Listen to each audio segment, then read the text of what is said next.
مجھے یاد ہے کہ ایک تو ہم ایسے ہاتھ لگا لیا کبھی، اور کبھی اس کے سامنے دیکھا ہٹ نہیں رہا، قریب ہی کھڑا ہے، تو اچانک ایسے لڑکھڑائے اور ہاتھ جالی پہ رکھ لیا، بالکل قریب ہوتے تھے اور ظاہر کرتے تھے جیسے کسی سے پیچھے سے دھکا لگا ہے، اور مڑ کے بھی دیکھتے تھے کہ کس نے دھکا دیا، لیکن بہانا یہ تھا کہ ہاتھ لگا لیں، کبھی لیفٹ ہینڈ کبھی رائٹ ہینڈ لگا لیتے تھے، تو ان کو درود و سلام بھیجا کرتے تھے اس کے اوپر. تو مجھے ابھی تک یاد ہے، تو مجھے جب بھی خیال آتا ہے تو ایون ہاتھ جو لگے ہوئے ہیں ان کو ابھی بھی کتنے سال ہو گئے، 35-40 سال ہو گئے، ابھی بھی چوم لیتے ہیں ہاتھوں کو.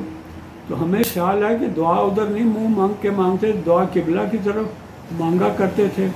اور یہ ہے کہ یہ بڑا ایکسپیرینس تھا کہ آپ وہاں پہ گزر رہے ہیں اور آپ کو ہاتھ نہیں، آپ کا دل کر رہا ہے. پھر سلام بھی کرتے تھے، تو ایسے کئی بار تو ایسے سلام کرنا، ایسے کبھی ایسے بھی کرنا فوجیوں کی طرح.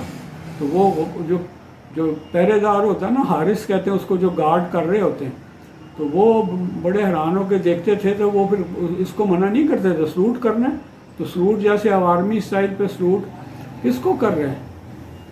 رسول پاک صلی اللہ علیہ وسلم کو کر رہے ہیں. تو مجھے یاد ہے کہ یہ بڑی ریمارکیبل قسم کی یادیں ہیں جو بھولتی ہیں. پتہ نہیں کتنی بار ہم ادھر سے گزرے ہیں، کتنی بار سلام کر کے درود پڑھتے پڑھتے گزر جاتے تھے، سلام بھی کرتے تھے. تو مجھے تو جالی کا نام بھی بڑا انگلش میں کوشش کر رہا تھا، اردو میں تو بڑا خاص نام پتہ چل جاتا ہے کہ روزے دی جالی چوم لیندے. وہ پنجابی میں تو یہ کہتے تھے نا کہ پمیں آن ہوئے نہ دوبارہ، یعنی شاید دوبارہ چکر نہ لگے تو ہاتھ یا منہ سے چوم لینے میں. تو بڑی یادیں ہیں یہ. تو مجھے جالی کا انگلش لفظ یاد نہیں آ رہا تھا، مجھے نہیں پتا اس کو کیا کہتے ہیں، جو سیپ سی ہے، نیٹ کہتے ہیں اس کو، یا اس کو ہم تو پنجابی میں اردو میں جالی کہتے ہیں.